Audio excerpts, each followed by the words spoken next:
जो चीजें लॉन्च होने के बाद बिना एडवर्टाइजिंग किए कई सालों तक बिकती ही रहे उसे पेरेनियल सेलर कहते हैं।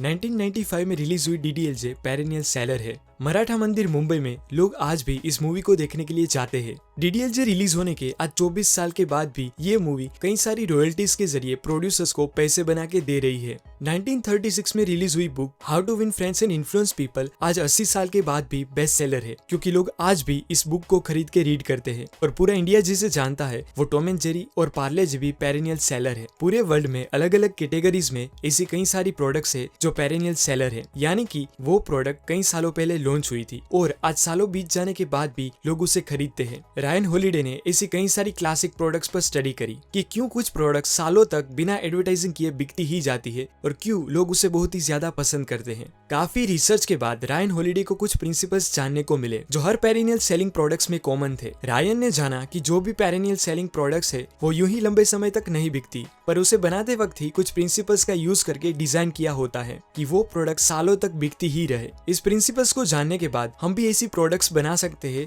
जो लोगों को बहुत ही पसंद आए, जो सालों तक बिकती ही जाए और जिसके लिए लोग मुंह मांगी कीमत देने के लिए भी तैयार हो जाए। माना कि आप स्टीव जॉब्स नहीं हो, पर फिर भी आप कुछ ऐसा जरूर क्रिएट करना चाहते होगे जिससे लोग आपको याद रखे। पर आज हर रोज नई चीजें लॉन्च हो रही इस मार्केट में आप कैसे कैसी प्रोडक्ट बना सकते हो जो पेरेनियल सेलर बने और सालों तक बिकती ही रहे। अगर आप क्रिएटर जैसे film maker, writer, musician, artist या एंटरप्रेन्योर हो तो ये वीडियो खास आपके लिए है, जो आपको टाइमलेस प्रोडक्ट क्राफ्ट करने में काफी हेल्पफुल होगा। कोई भी चीज सालों तक सिर्फ एक ही रीजन की वजह से बिकती है और वो है वर्ड ऑफ माउथ, यानी कि पब्लिक ही आपकी प्रोडक्ट्स के बारे में दूसरों को पर्सनली बताए। आपकी प्रोडक्ट पब्लिक के लिए वर्ड ऑफ माउथ तभी बन सकती है जब उसे इस 3 प्रिंसिपल्स के बेस पर डिजाइन किया गया हो, जो है make it timeless, specific and accessible. First principle is make it timeless. कोई ऐसा प्रॉब्लम सोल्व करो जो टाइमलेस हो, जो सालों बीत जाने के बाद भी ओल्ड ना हो। जैसे डेल कार्नेगी की book how to win friends and influence people आज 80 साल के बाद भी बिकती है, क्योंकि वो एक टाइमलेस प्रॉब्लम सोल्व करती है, जो है सोशल एंग्जाइटी।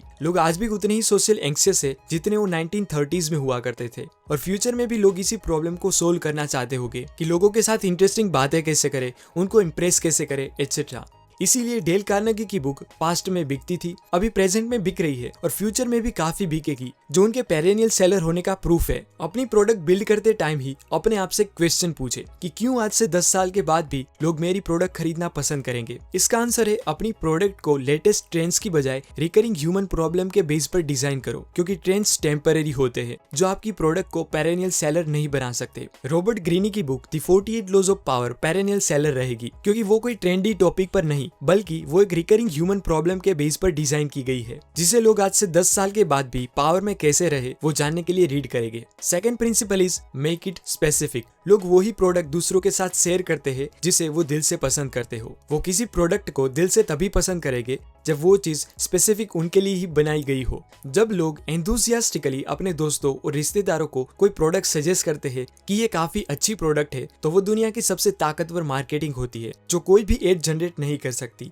और इसी वर्ड ऑफ माउथ की वजह से वो प्रोडक्ट की ऑडियंस ऑर्गेनिकली कंपाउंड इंटरेस्ट की तरह सालों साल बढ़ती ही जाती है। वाई कॉम्बिनेटर के फाउंडर पॉल ग्राहम कहते हैं कि 10 लाख लोगों को आपकी प्रोडक्ट सिर्फ अच्छी लगे उससे बेहतर है कि सिर्फ 100 लोग ही सही लेकिन वो उसे दिल से पसंद करे। सभी पेरेनियल प्रोडक्ट्स का इनिशियल गोल रेविंग फैंस एक्वायर करना होता है, वो फैंस जिसे आपकी प्रोडक्ट इतनी पसंद आए कि वो खुद ही आपकी प्रोडक्ट के मार्केटर बन जाए, और ये तभी पॉसिबल हो सकता है जब वो प्रोडक्ट स्पेसिफिक उनके लिए ही बनी हो। मार्केटिंग के एक्सपर्ट सेथ गोडिन कहते हैं कि वर्ड ऑफ माउथ एक सिंगल कस्टमर से ही जनरेट होता है। सिर्फ एक ही पर्सन को फाइंड करो और उनको अपनी प्रोडक्ट फ्री में दो। अगर उनको अच्छी लगी, अगर वो एक्साइटेड हुए, तो डेफिनेटली वो उनके 10 और दोस्तों को बताएंगे। सेथ गोडिन का मानना है कि ट्राइब तभी ग्रो होता है जब एक पर्सन दूसरे पर्सन को रिक्रूट करे और ऐसे ही फैंस बनाए जाते हैं। Third principal is make it accessible. Internet पर ऐसी कई सारी चीजें होगी जो आपके काम की है और फ्री में अवेलेबल भी है, पर फिर भी आप उसे नहीं जानते। क्यों? क्योंकि आपने अभी तक उसके बारे में सुना ही नहीं है। YouTube पे टेड टॉक्स के मिलियंस में सब्सक्राइबर्स और बिलियंस में व्यूज है। अगर टेड टॉक्स YouTube पे इतना इजीली एक्सेसिबल नहीं होता तो शायद ही आप उसके बारे में जानते।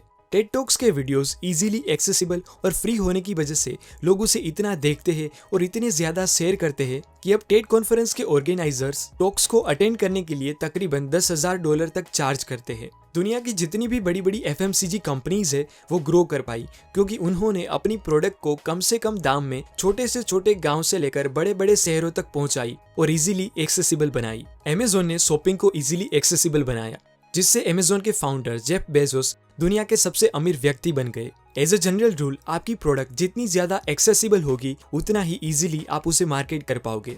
अभी तक आपने जाना कि कोई भी पेरेनियल प्रोडक्ट का self sustaining heartbeat word of mouth है और वर्ड ऑफ माउथ जनरेट करने के लिए आप अपनी प्रोडक्ट को टाइमलेस, स्पेसिफिक और एक्सेसिबल बनाओ। और अब हम ये जानेंगे कि अगर हम अपनी प्रोडक्ट को टाइमलेस, स्पेसिफिक और एक्सेसिबल बनाए भी तो बनाए कैसे। टाइमलेस, स्पेसिफिक और एक्सेसिबल प्रोडक्ट मेनली 2 पार्ट में बनती है, मेकिंग एंड मार्केटिंग। लोग आज चीजें तो ऐसी बनाना चाहते हैं जो हिट हो जाए, लेकिन वो अपनी प्रोग्रेस सालों में ट्रैक करने की बजाय माइक्रो सेकंड्स में ट्रैक करने लगे हैं। वो बनाना चाहते हैं एक टाइमलेस प्रोडक्ट, लेकिन फोकस कर रहे हैं इमीडिएट पे ऑफ्स और इंस्टेंट ग्रेटिफिकेशन पर। एक ऐसी प्रोडक्ट बनाना बहुत ही मुश्किल है जो दूसरों के लिए वांट की जगह नीड बन जाए। टाइमलेस बिकने वाली प्रोडक्ट आउटसोर्स नहीं की जा सकती। आप किसी कंपनी या पर्सन को कुछ पैसे देके टाइमलेस प्रोडक्ट नहीं बनवा सकते, उसके लिए खुद आपको ही मेहनत करनी पड़ेगी। जैसे पिकासो अपनी पेंटिंग के लिए कोई दूसरे पर्सन को हायर नहीं कर सकते जो उसके बदले में क्लासिक पेंटिंग्स बनाए, वो उसे खुद ही बनानी पड़ेगी। Perennial selling masterpiece banana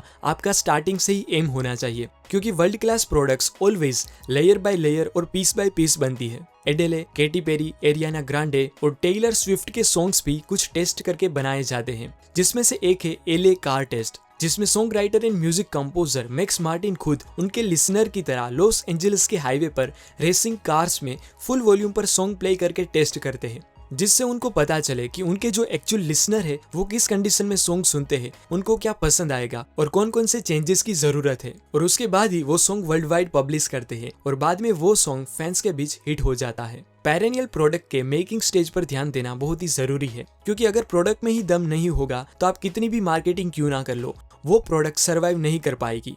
world wide best seller book the Alchemist के ऑथर पोलो कोएल्हो खुद ही अपनी बुक्स को दुनिया की सबसे बड़ी पायरेटेड टूल की साइट बिट टोरेंट पर अपलोड कर देते थे, क्योंकि उनका मानना था कि ज्यादा से ज्यादा ऑडियंस रीच करने का ये सबसे फास्टेस्ट, इफेक्टिव और सस्ता तरीका है, जिससे उन्होंने रसिया जैसी हार्ड टू रीच कंट्री में भी अपनी ऑडियंस बना ली। एक जेन्युइन क्रिएटर को स्टार्टिंग में पैसे की बजाय ऑडियंस बनाने पर फोकस करना चाहिए, क्योंकि आप पैसों से ऑडियंस नहीं बना सकते, पर ऑडियंस से चाहे उतने पैसे बना सकते हो। एट द एंड यही कहूंगा कि पेरेनियल प्रोडक्ट बिकती ही रहती है क्योंकि लोग उनके बारे में बातें करते रहते हैं, और वो इसीलिए बातें करते हैं क्योंकि वो टाइमलेस प्रॉब्लम सोल्व करती है, उनके स्पेसिफिक यूजर्स यानी कि रेविंग फैंस है, और वो प्रोडक्ट इतनी एक्सेसिबल है कि लोग उसे बहुत ही आसानी से पा सकते हैं। तो ये सभी प्रिंसिपल्स मैंने आपको रायन हॉलिडे की बुक पेरेनियल सेलर में से बताए हैं, लेकिन इस बुक में और भी कई सारी इंपॉर्टेंट चीजें हैं जो आपको बहुत ही काम आ सकती है। अगर आप इस बुक को खरीदना चाहते हो तो इस बुक की लिंक मैंने डिस्क्रिप्शन में दे दी है। धन्यवाद।